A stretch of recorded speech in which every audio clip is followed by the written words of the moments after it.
Hi everyone, here is the time-lapse video of the character illustration for the main hero character in the retro pixel art action game called DaemonClaw that we're working on here at Bitbeam Canon.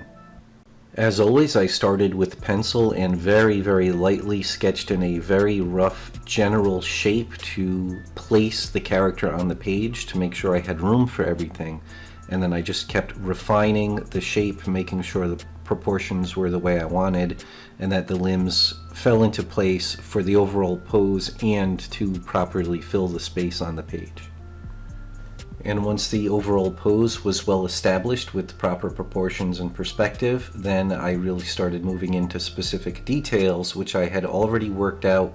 in a digital sketch using something like a Wacom tablet or Wacom monitor so that I could just work really quickly and undo and redo and scale things as much as I needed to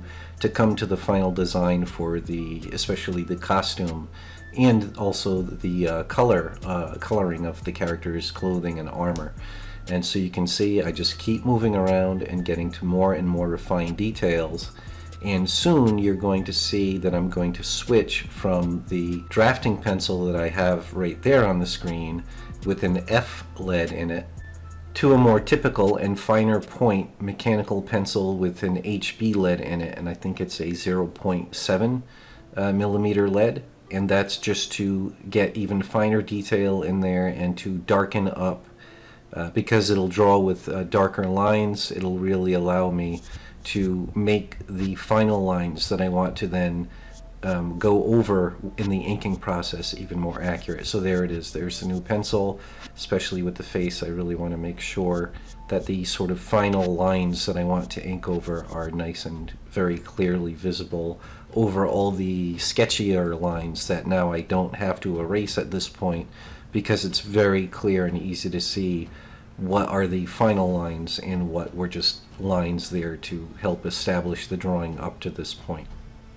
And you can't see if I did this in this time-lapse video, but it's always a good idea when working on a fairly complicated and detailed illustration, especially if it's of a human figure or face or both. It's a really good idea to take breaks in between, come back with a fresh eye. The other trick is to look at your artwork up in a mirror so you can see it reversed, which will really help you see proportional details and weird slants going in your drawing that you otherwise really can't see without not looking at your drawing for a very long time, for several days, and coming back with that fresh eye I was speaking of. The way to have that fresh eye instantly is to look at your artwork in the mirror. And of course, if you're working digitally, then you can simply flip your canvas or flip the image back and forth as much as you need to while you're working on it. And that really helps you avoid those internal biases that we all have. So here you can see I was happy with the pencil work, and I moved on to inking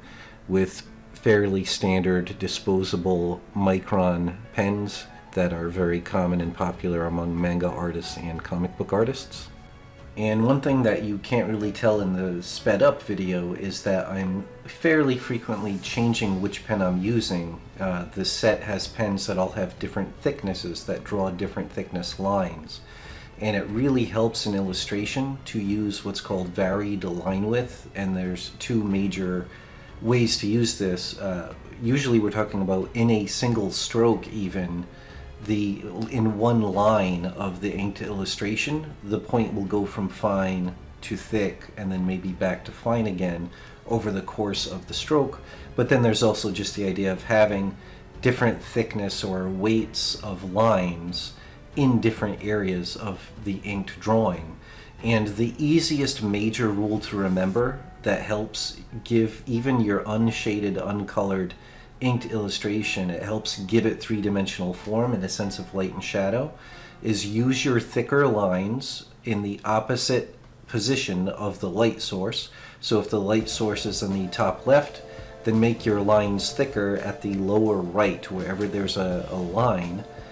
in the lower right then of any part of the illustration, then you would thicken those lines. And you can see that I'm using actual thick black lines to help cast shadows under the parts of the armor that have a lot of dimension and would cast a shadow down onto the next part, such as the shoulder, armor down to the lower plate of shoulder armor and then down to the biceps, you can see those thick lines, but you can even see on the underside of that bicep there, on the arm with the big giant gauntlet, you could see that the understroke, the under part of that line that delineates the bicep is a lot thicker on the underside of the bicep than it is on the side. So that's the general idea, and you're mostly thinking about light source, but you're also thinking about how to separate one thing from another. And since there's no color or shading to help separate things, one thing that can help you pop out like a front limb that's overlapping a back limb or the body is to give it a thicker outlines than the limb in the back or the body part that it's overlapping.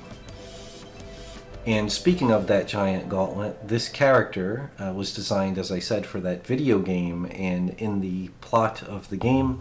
he is given, at the start of the game, a magical bracelet that once it absorbs enough magical energy from defeating enemies, then it will basically conjure a really cool magical gauntlet around that arm that will give him added strength and magical attacks. And the gauntlet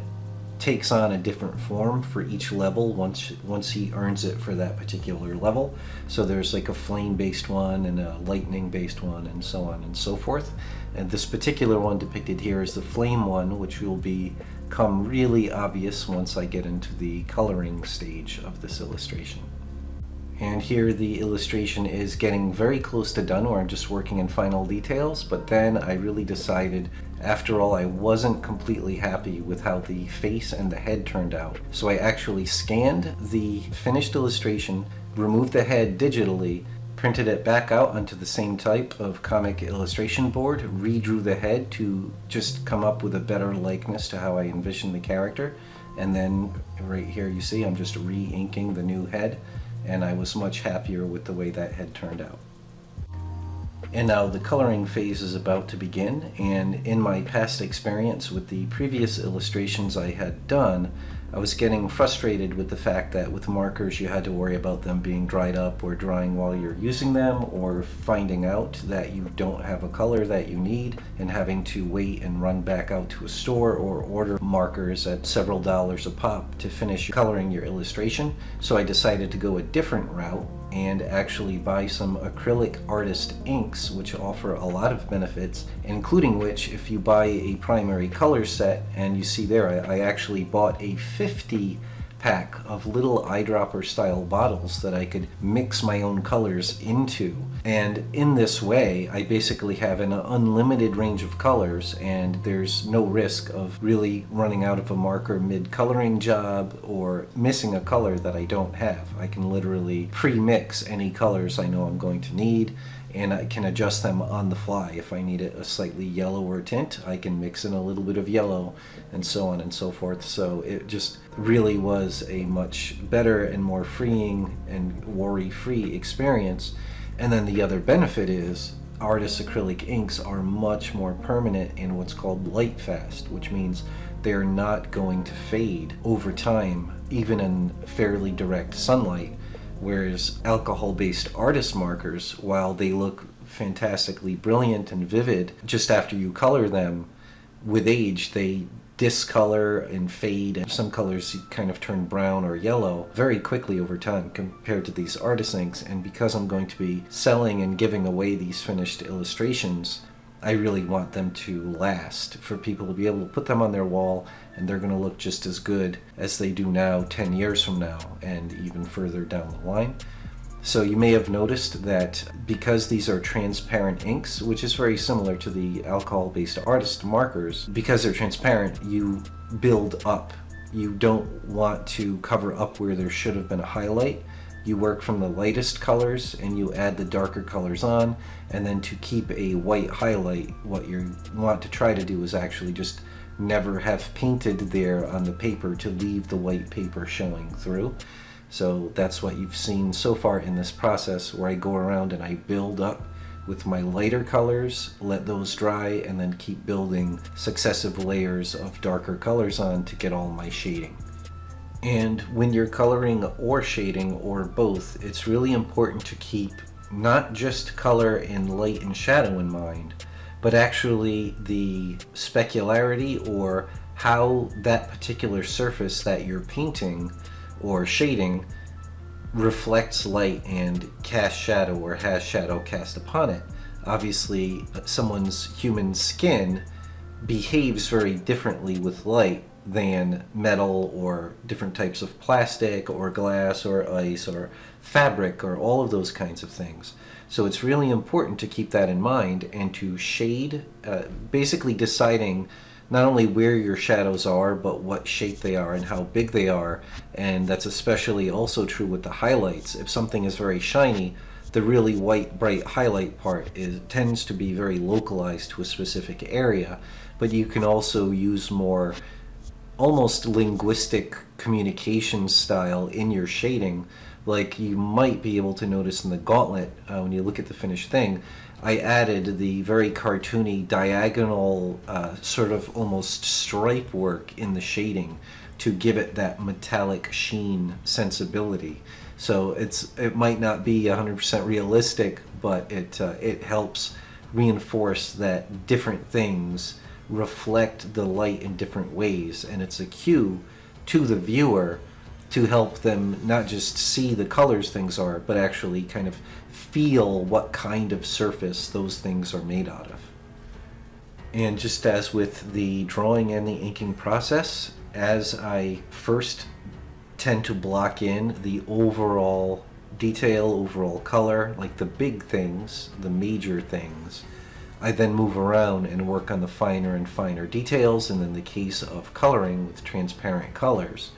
you're looking toward what needs to be made darker to create more shadow, more illusion of form, more illusion of depth, help separate one thing from the other. You'll see there I put darker shadow colors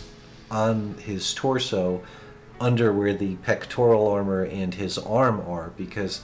that not only would that be in shadow, but by putting it in deep shadow, that helps the chest armor and the arm stand out in three-dimensional form from that side of the chest. So you could see there with the boots, I'm shading, I'm coloring, I'm adding different texture with the leather parts of the boots compared to the metallic part. And even in the metallic shin guards, you have the lighter blue, very shiny, smooth surface, and then you have that more ornately carved surface, which does not cast highlights on it the same way. So again, you can't just worry about color, you can't just worry about where your light source is, you have to worry about everything combined. And for this last flame effect around the gauntlet, I used the white ink that came with the set and mixed in colors so that they would be able to overlap the already dark colors in the armor and the pants there, and used sort of a dry brushing effect to get a little bit of texture in the flame. And there you see the finished inked version and the finished colored version. And I hope that was an entertaining watch. Thanks very much for watching. If you enjoy our content and want to keep up to date on our games, please leave a like and subscribe. Also, if you want to support our projects, consider becoming a patron. The link's in the description, and we'll see you soon.